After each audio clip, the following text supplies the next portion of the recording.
नमस्कार, SSN solution channel पर आप सभी का स्वागत है। लास्ट लेक्चर तक हमने दिसंबर 2015 तक आए हुए कंप्लीट क्वेश्चंस कर लिए थे। आज के लेक्चर में हम जून 2016 में आए हुए कंप्लीट क्वेश्चंस करेंगे। स्टार्ट हम पार्ट बी से कर रहे हैं। पार्ट बी के क्वेश्चन नंबर 41 है, let y1 and y2 be two solutions. Okay, y1 and y2 कैसे हैं? टू सॉल्यूशंस हैं of the problem y double dash t a y dash t plus b y of t equals to 0। और ये जो t है ये r में belongs कर रहा है और y of 0 equals to 0 where a and b are real constant. Okay, ये हमारी इक्वेशंस है। इसके y1 y2 सॉल्यूशन है। t r में बिलोंग्स कर रहा है, y ऑफ 0 का मान 0 है और a और b, यहाँ ये जो a और b है ये रियल कांस्टेंट है। Let w be the Wronskian, w Wronskian है y1 और y2 इसके सॉल्यूशंस का।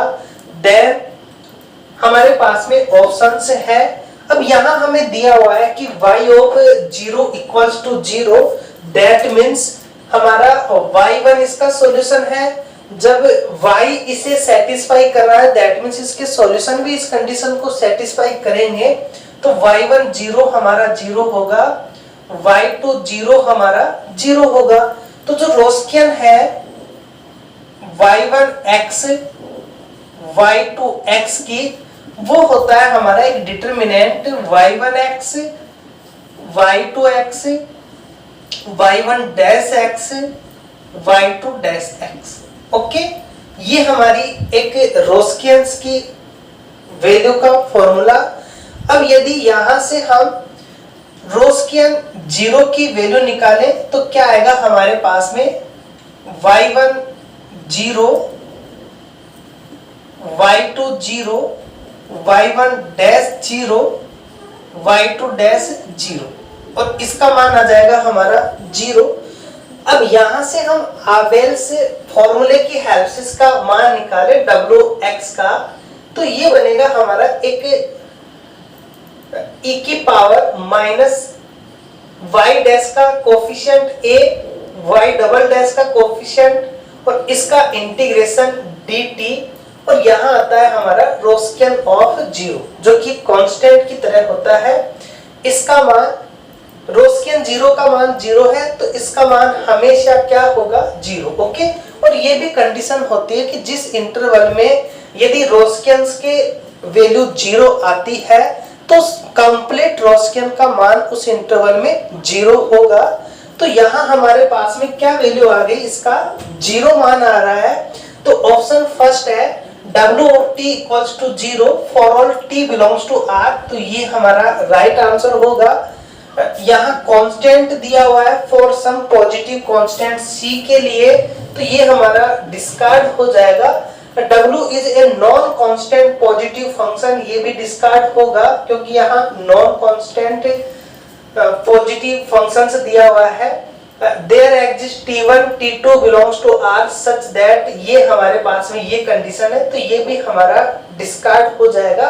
तो इसका राइट आंसर होगा, यदि हमें एक पॉइंट के ऊपर भी मान 0 दिया हुआ है तो कंप्लीट के लिए 0 होगा, तो ये हमारा ऑप्शन फर्स्ट यहाँ राइट आंसर हो जाएगा। नेक्स्ट क्वेश्चन पार्ट बी का क्वेश्चन नंबर 42, लेट ए हमें एक 3x3 की मैट्रिक्स दी हुई है, -2 1 0 0 -2 1 0 0 -2। x ऑफ t हमें x1t x2t x3t 3x1 की एक मैट्रिक्स दी हुई है, and mod x of t, that means x of t का जो डिटरमिनेंट है वो है हमारा x1 square t plus x2 square t plus x3 square t की power 1/2। Then any solution of the first order system of the ordinary differential equation. Okay, ये हमारी एक फर्स्ट ऑर्डर की ऑर्डिनरी डिफरेंशियल इक्वेशन है। इसके जो भी solutions हैं, इक्वेशन है हमारे पास में x1 dash x dash t equals to axt, condition है x और 0 इक्वल्स टू x0 सेटिस्फाई। तो जो भी इसके सॉल्यूशन है वो इनमें से कौन सी कंडीशंस को सेटिस्फाई करेंगे वो हमें वेरीफाई करना है। तो पहले हम x1, x2, x3 इनकी वैल्यू निकालें, उसके बाद हम x की वैल्यू निकालें और फिर देखें कि x की जो वैल्यू आ रही है वो limit t tends to infinity पर क्या वैल्यू आएगी, वो हमारा राइट आंसर होगा। तो इसे हम सॉल्व करें तो हमें इक्वेशंस दी हुई है x1 डैश t। ओके, तो xt ये हमारा, इसका हम t के रेस्पेक्ट में डिफरेंशिएशन करेंगे तो ये बनेगा हमारे पास में x1 dash t, x2 dash t, x3 dash t equals to axt, और a है हमारे पास में -2 1 0 0 -2 1 0 0 -2, और x है हमारे पास में ये x1t, x2t, x3t equals to, इसे हम सॉल्व करें तो हमारे पास वैल्यू होगी, इस रो को हम इस कॉलम से मल्टीपल करेंगे तो -2x1, ओके शॉर्ट लिख लेते हैं इसे, -2x1 ये होगा हमारा +x2, ये हमारी फर्स्ट रो की वैल्यू। सेकंड रो के लिए इस रो को इस कॉलम से मल्टीपल करेंगे तो ये बनेगा माइनस का 2x2 और ये बनेगा प्लस का x3। अब थर्ड रो के लिए इसको इससे मल्टीपल करेंगे तो केवल ये इससे मल्टीपल में आएगा तो माइनस का 2x3। अब हम इसका इससे कंपेयर करें तो हमारे पास में वैल्यू बनी x1 dash equals to -2x1 plus x2। ऐसे ही हमारे पास में x2 डैश इक्वल आएगा -2x2 प्लस x3 के। ऐसे ही हमारा x3 डैश इक्वल आएगा -2x3। ओके, अब इसे हम सॉल्व नहीं कर सकते क्योंकि यहाँ x1 है, यहाँ x2 मिक्स है, ऐसे ये भी x2 और x3 में मिक्स है, बट यहाँ x3 और x3 का है तो इसे हम इजीली सॉल्व कर पाएंगे। तो इनको देते हैं हम equation number first, second and third, और हम इक्वेशन थर्ड को सॉल्व करें तो इक्वेशन थर्ड से हमारे पास जो वैल्यू बनेगी वो बनेगी x3 dash plus 2x3 equals to 0। इसे लिख सकते हैं हम d plus 2x3 equals to 0, और यहां से हम इसका CF निकालेंगे, pi होगा नहीं, इक्वल में 0 है तो जो CF होगा वही इसका सॉल्यूशन आएगा। तो इसका मान होगा माइनस का 2, तो यहां से x3 का जो मान आया वो आ गया हमारा एक कांस्टेंट c1 e की पावर -2t। ओके, जो इसका मान आएगा वो e की पावर में आएगा, एक कांस्टेंट आ गया हमारे पास में। अब हमें इस कांस्टेंट की वैल्यू चाहिए तो इस कांस्टेंट की वैल्यू हमें ये कंडीशंस देगी, x0 का मान x0 है और x यहाँ ये रहा हमारे पास में, यहाँ हम t का मान 0 रखेंगे तो उसका मान क्या आ रहा है x के नीचे 0। ओके, तो आप यहाँ x3 की कंडीशंस लगाएंगे तो x3 यहाँ है तो x3 0 का मान भी क्या बनेगा हमारा x0, सभी के लिए कॉमन होगा ये। तो हमारे पास में कंडीशंस दी हुई है x3 0 इक्वल्स टू x0। अब ये कंडीशन हम यहाँ अप्लाई करेंगे तो हमारे पास में वैल्यू बनेगी इंप्लाइज करके, जैसे हम t का मान 0 रखेंगे तो ये बनेगा 1, यहाँ c1 होगा, c1 का मान x3 0 और x3 0 का मान x0 है, इसका मतलब c1 का मान आ गया हमारा x0। ये c1 का मान हम यहाँ पुट करेंगे तो x3 का मान आएगा हमारा x0 e की पावर -2t, इसे दे देंगे हम इक्वेशन नंबर 4। अब x3 का मान आ गया हमारे पास में तो हम x2 का मान निकाल सकते हैं, यहाँ x3 का मान हम ये वैल्यू पुट अप करेंगे और इसे सॉल्व करेंगे। तो इक्वेशन सेकंड एंड फोर से हमारे पास वैल्यू बनी x2 dash -2x2 left hand side में आके प्लस का 2x2 इक्वल में x3 का मान है x0 e की पावर -2t। ओके, x0 हमारा कांस्टेंट है, ये हमारा t का फंक्शन है, तो इसका CF भी निकलेगा, PI भी निकलेगा, दोनों को हम ऐड करेंगे तो हमारे पास में x2 का मान आ जाएगा। तो इसका हम CF निकालें तो CF के लिए हमारे पास में वही कंडीशन x2 प्लस 2x2 होगा। तो इसके लिए जो इसका मान होता है वो क्या होता है, एक कांस्टेंट। तो CF तो बन गया हमारे पास में एक कांस्टेंट C2 e की पावर माइनस 2t। इसका हम PI निकाले तो इसका जो PI होगा ये होगा हमारा 1 अपॉन में d प्लस 2, 1 अपॉन में d प्लस 2। किसका निकालना है हमें, x0 e की पावर माइनस 2t का। x0 कांस्टेंट है, e की पावर ax का कैसे निकालते हैं, जहां d है वहां t का कोफिशिएंट रखते हैं हम। तो जैसे हम यहाँ कोफिशिएंट रखेंगे तो ये वैल्यू हमारे पास में बनेगी, यहां से हमारे पास में 0 आ जाएगा। जैसे हम यहाँ d की वैल्यू -2 रखेंगे तो 0 बनेगा। तो हमारे पास में इसका नेक्स्ट फॉर्मूला अप्लाई करेंगे, इसकी पावर देखेंगे कितनी पावर है, 1 पावर है। तो x0 t अपॉन में 1 फैक्टोरियल और फंक्शन हमारा एज इट इज। ओके, तो ये आ गया हमारे पास में इसका PI और ये आया हमारे पास में इसका CF। तो यहां से जो x2 का जो मान होगा वो इसका CF, तो C2 e की पावर माइनस 2t प्लस इसका PI है यहां से हमारे पास में x0 t e की पावर माइनस 2t।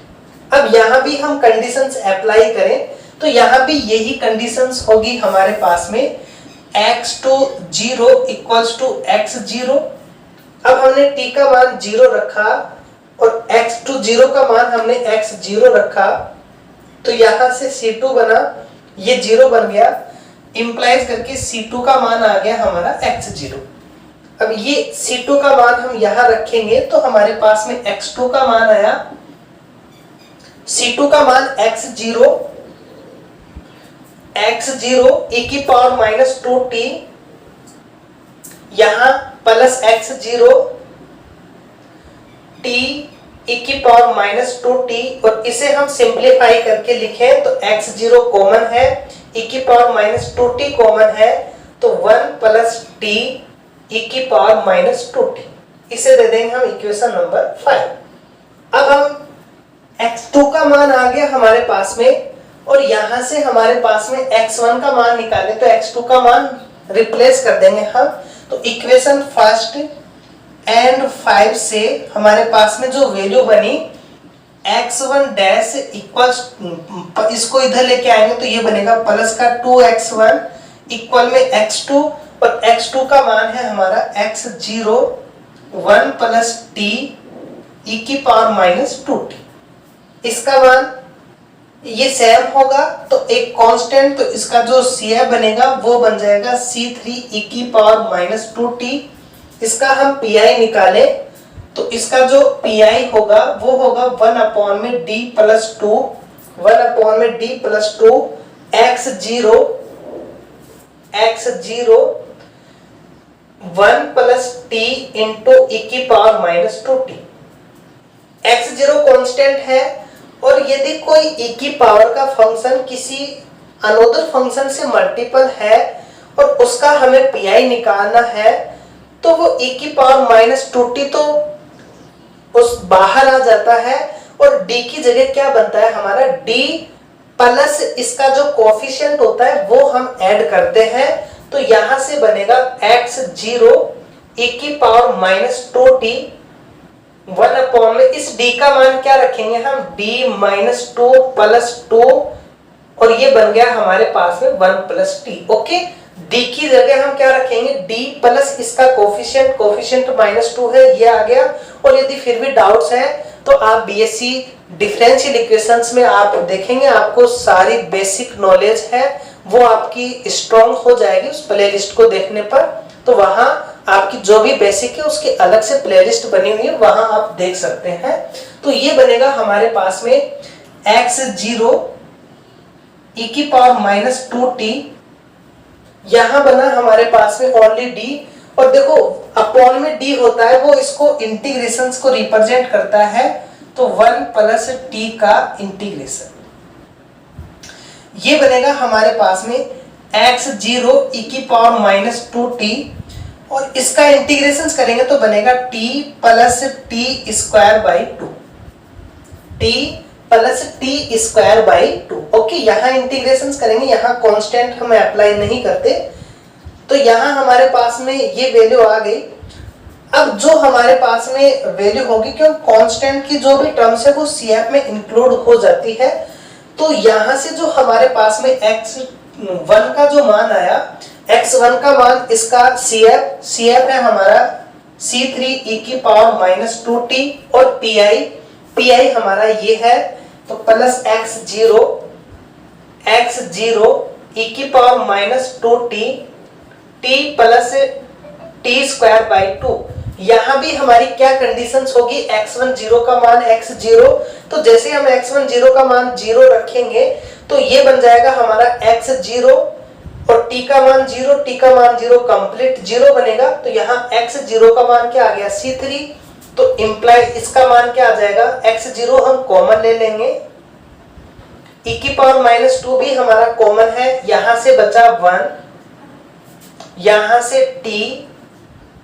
से टी स्क्वायर बाई 2, और ये e की पावर माइनस 2t, इसको दे देंगे हम इक्वेशन नंबर 6। हमारे पास x1 का मान आ गया, x2 का मान आ गया, x3 का मान आ गया, हमें xt का मोड निकालना है, तो xt का जो मोड बनेगा हमारा वो बन जाएगा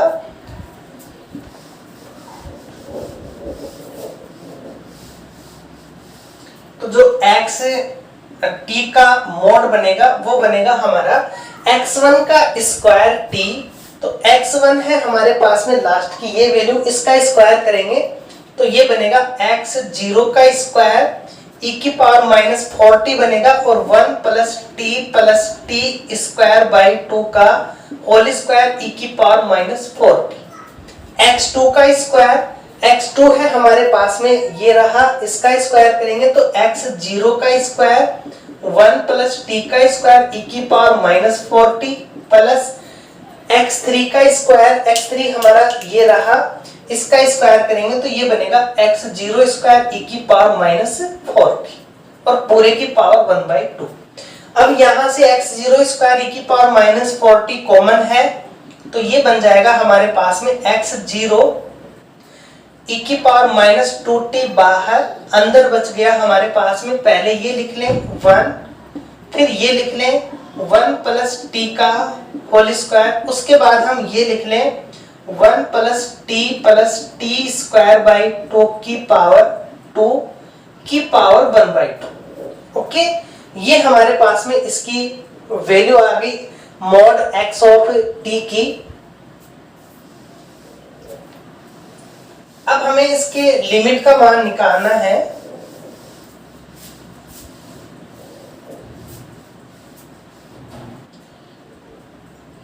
तो ये आ गया हमारे पास में मॉड x ऑफ t का मान। यदि हम दोनों साइड स्क्वायर करें तो हमारे पास में वैल्यू बनेगी x0 स्क्वायर 1 प्लस टी की power 2, 1 plus T square by 2 की पावर 2 अपॉन में, इसे हम अपॉन में लिखेंगे तो e की पावर 4t बन जाएगा। ओके, अब ये हमारे पास में वैल्यू आ गई।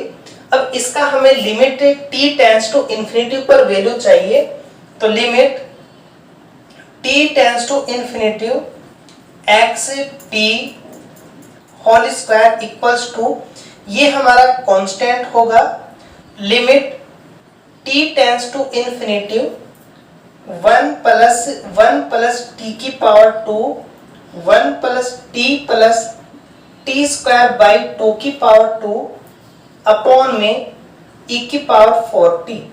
अब हमें t tends to infinity value निकालनी है, तो यहाँ हम एल हॉस्पिटल रूल अप्लाई करें। एल हॉस्पिटल रूल ऊपर भी हम t के रेस्पेक्ट में डिफरेंशिएशन करें, नीचे भी हम करें, तो यहाँ इसकी पावर स्क्वायर है, तो ये एक फाइनाइट नंबर पे आके 0 बन जाएगा, जबकि e की पावर का हम इनफाइनाइट टाइम्स तक भी डिफरेंशिएशन करेंगे तो e की पावर ही रहेगा। इसका मतलब ऊपर तो हमारे पास एक फिक्स वैल्यू आ जाएगी, बट नीचे हमारे पास क्या आएगा, e की पावर आएगा, तो वो बनेगा हमारे पास में 1 अपॉन में जो भी कांस्टेंट होगा हमारा x0 स्क्वायर और c अपॉन में इन्फिनिटी, इसका मान हमारा 0 बनेगा और इसका हम अंडर रूट ले लेंगे। तो नेक्स्ट स्टेप में हमारे पास में limit t tends to infinity mod x of t का अंडर रूट लेंगे तो 0 का अंडर रूट भी क्या होता है हमारा 0। ओके, ये एक स्टेप पे जाके एक कांस्टेंट बन जाएगा, लेकिन ये हमेशा e की पावर 40 ही रहेगा, तो ये इन्फिनिटी पे कन्वर्ट करेगा और इसका मान आ जाएगा हमारा 0। आप इसका डिफरेंशिएशन करेंगे तो और लास्ट में आप इसकी वैल्यू निकालेंगे तो 0 ही आएगा।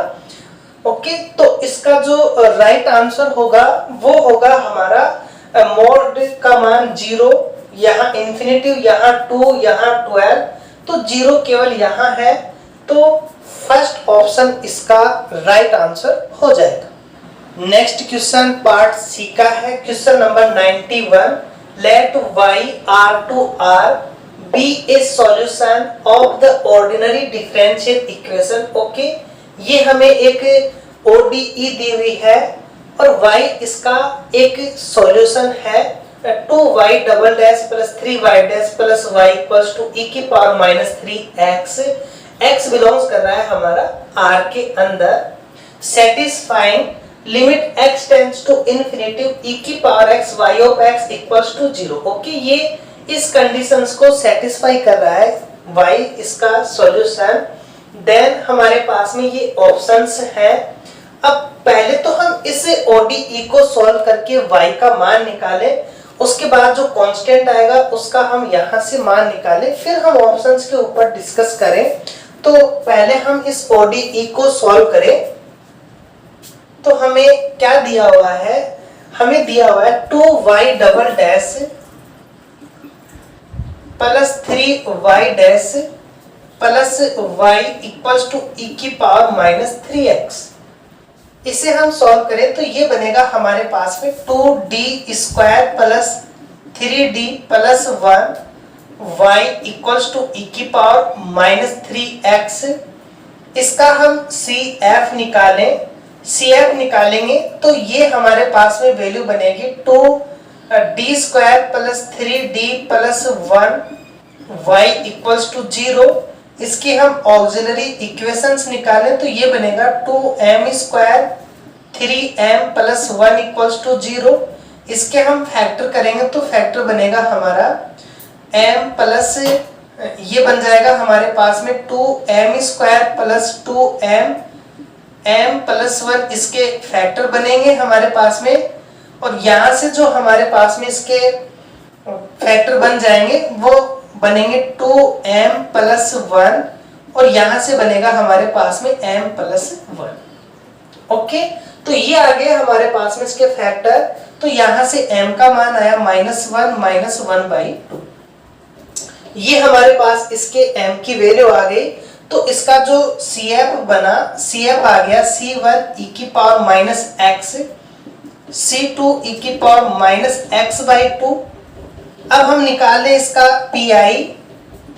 तो PI के लिए हमने क्या किया, इसको अपॉन में लिया, 1 अपॉन में, इसके जो फैक्टर हैं वो फैक्टर है हमारे पास में ये, तो 1 अपॉन में 2d square plus 3d plus 1 e की power minus 3x equals to, e की पावर का क्या होता है, जहां जहां d है वहां वहां इसका कोफिशिएंट रख देंगे, तो ये बनेगा हमारे पास में 2 माइनस 3 का स्क्वायर होगा 9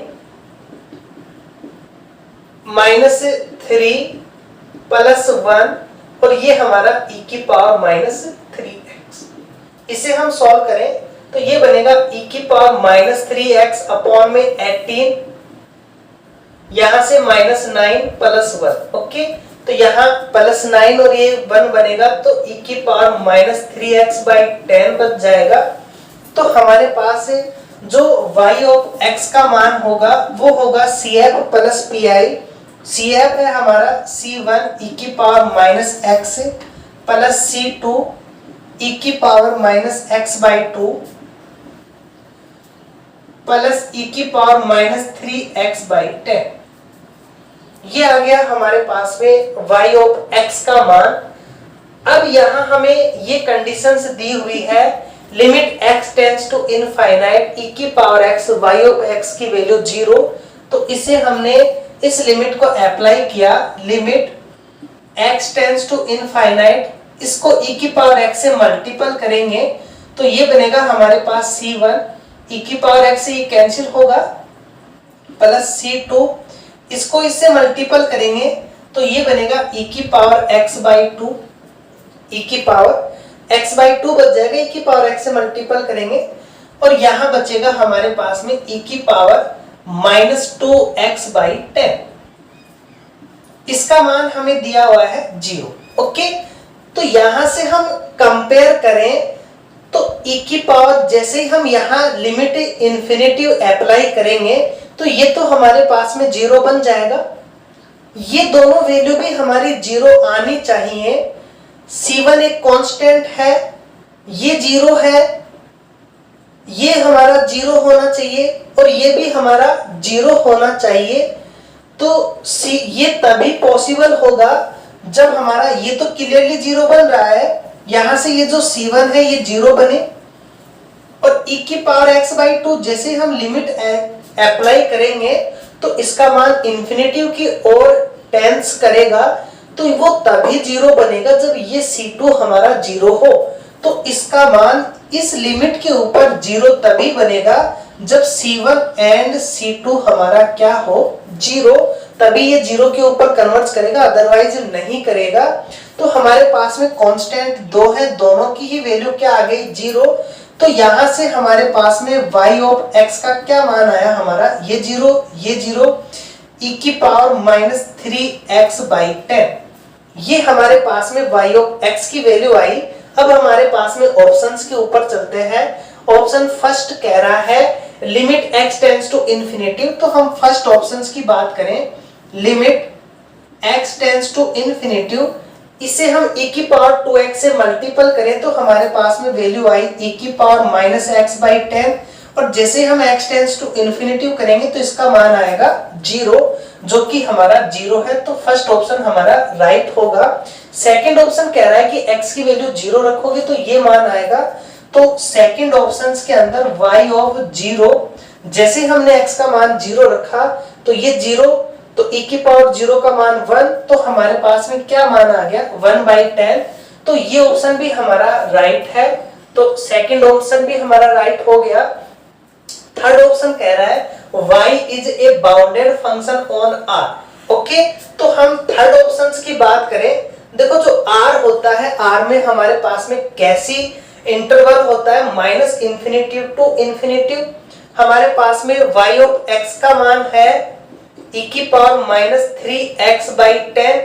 अब जैसे ही हम limit x tends to -infinity apply करें, ये हमारे r में कन्वर्ट करेंगे तो जैसे ही x का मान -इंफिनिटी होगा, y ऑफ x का मान, तो ये बनेगा हमारे पास में -इंफिनिटी अप्लाई करेंगे यहाँ, तो ये बनेगा e की पावर इंफिनिटी पॉजिटिव और e की पावर इंफिनिटी का मान इंफिनिटी होता है जो कि बाउंडेड नहीं है। तो ये हमारा मान इंफिनिटी आ रहा है, इसका मतलब y कैसा होगा, r के ऊपर अनबाउंडेड होगा। तो ऑप्शन थर्ड हमारा डिस्कार्ड हो जाएगा। ऑप्शन 4 की बात करें, x का मान यदि हम 1 रखें तो हमारे पास में ये वैल्यू आनी चाहिए, तो y ऑफ 1 इक्वल्स टू, यहाँ हमने x का मान 1 रखा तो हमारे पास e की पावर -3/10 है जो कि 0 के इक्वल नहीं है। तो ये ऑप्शन हमारा डिस्कार्ड हो जाएगा। तो इसके राइट आंसर होंगे हमारे option first and option second. Next question part C का है, क्वेश्चन नंबर 92। क्वेश्चन नंबर 92 है for lambda belongs to R. Okay, lambda R में बिलोंग्स कर रहा है। Consider the differential equation y dash x equals to lambda sin x plus y of x और हमें conditions दी हुई है y of 0 equals to 1। Okay, ये एक डिफरेंशियल इक्वेशन है। Then this initial value problem has, तो इस इनिशियल वैल्यू प्रॉब्लम्स के हमारे पास में ऑप्शंस है, नो सॉल्यूशन होंगे, वन सॉल्यूशन होगा।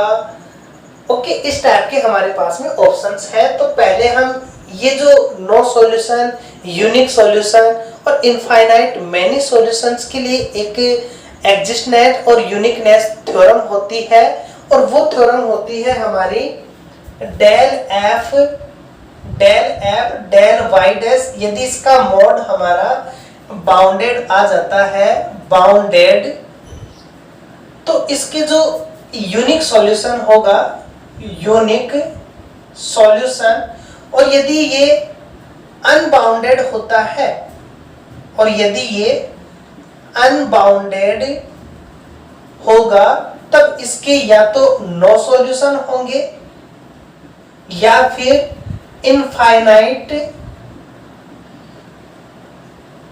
मैनी सॉल्यूशन होंगे। ओके, ये कंडीशंस होती है एग्जिस्टनेस एंड यूनिकनेस थ्योरम की प्रॉपर्टी से। तो हमारे पास में ये जो कंडीशन है, और यहाँ ये जो एफ एक्स वाई है, ये फंक्शन होता है हमारा वाई डैश को, ये वाई डैश को रिप्रेजेंट करता है। तो यहाँ हमारे पास में जो कंडीशन है, इसे हम एफ एक्स वाई लें। एफ एक्स वाई हमारा है lambda sine X plus Y. Okay, इसका हमें y के रेस्पेक्ट में पार्शियल डिफरेंशिएशन करना है, तो डेल एफ डेल y, और इसका हम मोड लें तो हमारे पास में वैल्यू बनेगी लैम्डा कांस्टेंट है, और साइन का पार्शियल डिफरेंशिएशन होगा cos x plus y, x का y के रेस्पेक्ट में 0, y का y के रेस्पेक्ट में 1, इसका मोड होगा। और ये हम जानते हैं कि cos x का मान -1 और 1 के बीच में टेंस करता है, तो ये इसका जो मैक्सिमम मान होगा, मैक्सिमम मान वो 1 होगा, तो इसका मान हमेशा लेस एंड इक्वल होगा मोड लैम्डा से। ओके, तो ये बाउंडेड है या अनबाउंडेड, ये लैम्डा के ऊपर डिपेंड कर रहा है।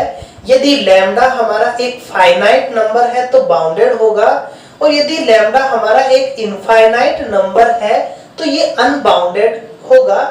अब यहाँ हमारे पास में एक सॉल्यूशन इसका दिया हुआ है, एक सॉल्यूशन इसका दिया हुआ है y ऑफ 0 इक्वल्स टू 1। इसका मतलब नो सॉल्यूशंस तो होगा नहीं, नो सॉल्यूशंस तो ऑप्शन है ही नहीं, क्योंकि एक सॉल्यूशन हमें दिया हुआ है।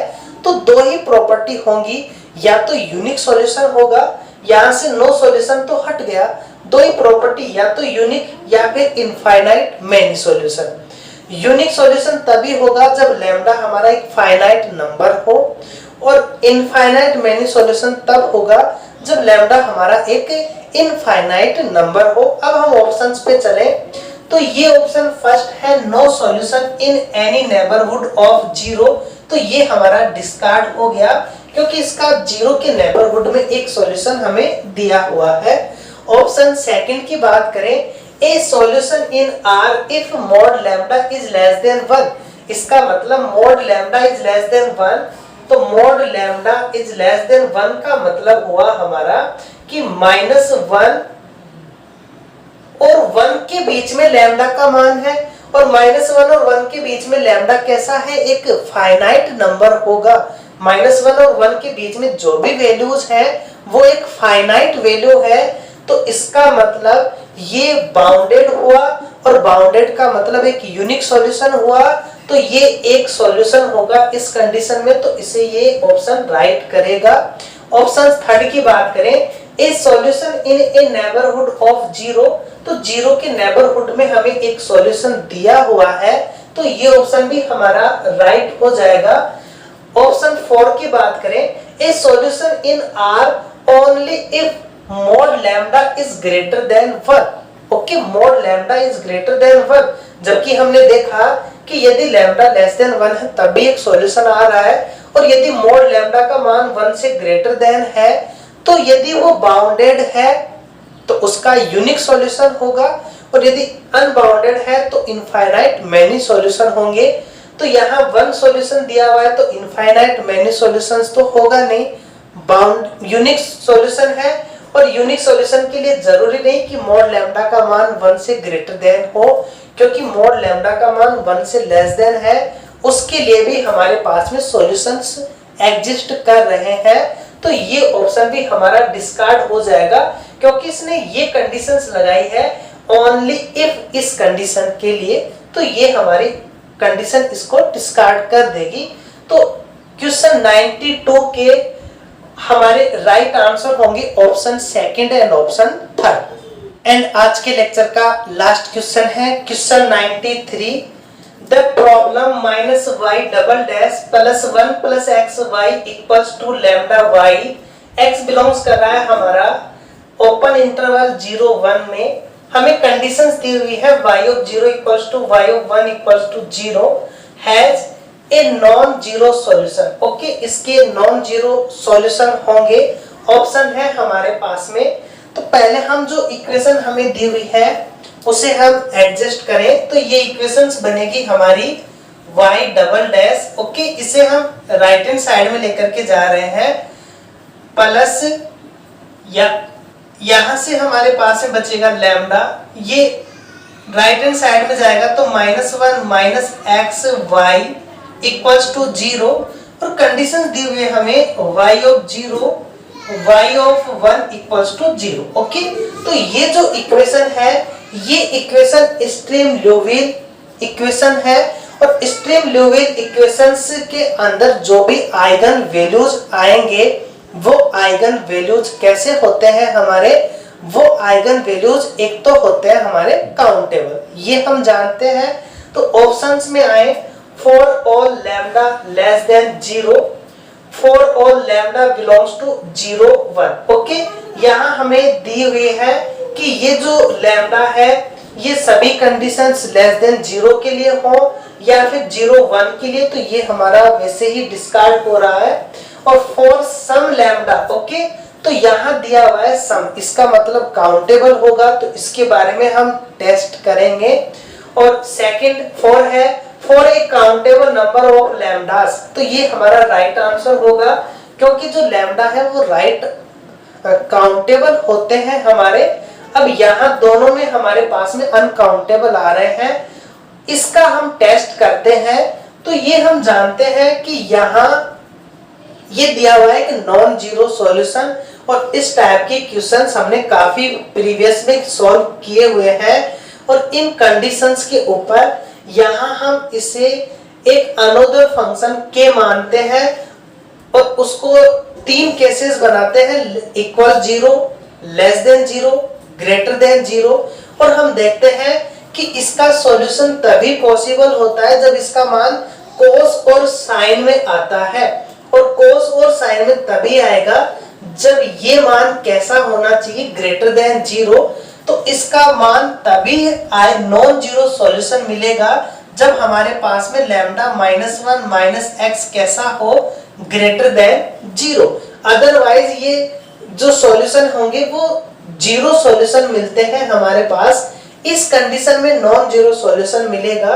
अब यहाँ हमारे पास में ये कंडीशंस है, x हमारा बिलोंग्स कर रहा है 0 1 के बीच, तो यहाँ से हम इसकी जो वैल्यू निकालें वो वैल्यू क्या आएगी हमारी, लैम्डा ग्रेटर देन, ये हमारा इस साइड आके 1 प्लस एक्स बनेगा, 1 प्लस एक्स बन जाएगा।